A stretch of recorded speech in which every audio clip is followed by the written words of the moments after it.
نستأنف الاستجواب ويتولى الأستاذ آرام إدارة الجلسة. رونشنا ایکی و مهیا پارلمان عراق ایک جه رونشتنین گرینگینه وان چانسالن در بازبوی به وی پیگهی لسر دست هبوناوی د گندالی دا وزیر بروانی عراق هار بو داخست کرن بو پارلمانی اورنشن جی جالی کردکی و سروکاتی لی هار بو کرن.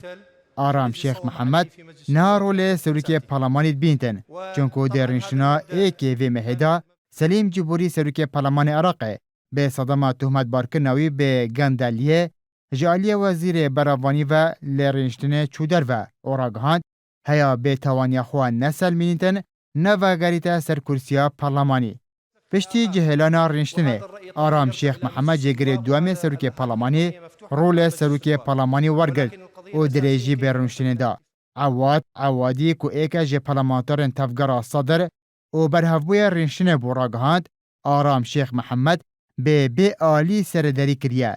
جبر ویکه کارکی باش کریه اگر ببیته سروکی پارلمانی.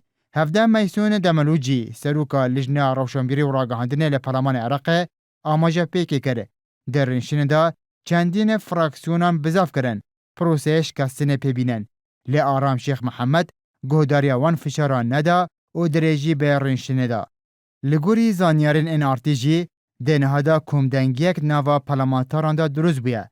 هیکو در رنشتنا سیشن بیادهاتی دا یا پارلمان عراق.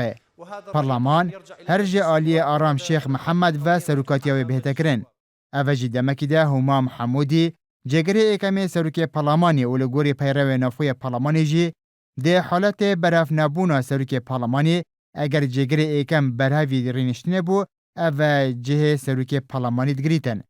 دمه نیسانا ای سال دا لدم چونا ناوا بشک جه خونیشاندران ین تفگر صدر بو ناوا آواهی پارلمانی بایا 6 دمجمیران آرام شیخ محمد علی خونیشاندران و هاد بو دور پیش کرن.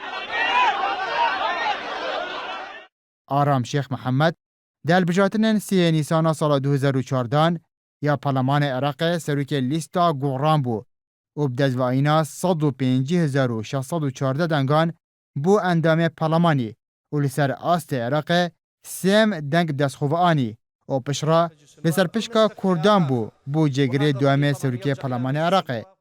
آرام شیخ محمد ده سال 1975 دا لباجار سلیمانیش دایک بویا و قناغ خاندنا سرطایی و ناوندی لسلیمانیت تمام کریه. بکالیریوس لآمار و زانستین کمپیوتری ده سال 2005 دا دست خواه آنیه. باورنامه دیپلوما بلند ده بیاوه مافین مروف و فرهنگی و اداردان ململانان ده سال 2008 دا دست خواه آنیه. ده سال 2009 دا بجداری کریه ده درستکن تفگارا گوران دا و ایک بو جه سرکردن و تفگاره. هفدم وکو رخر جور هلبجاتن گوران کار کریه.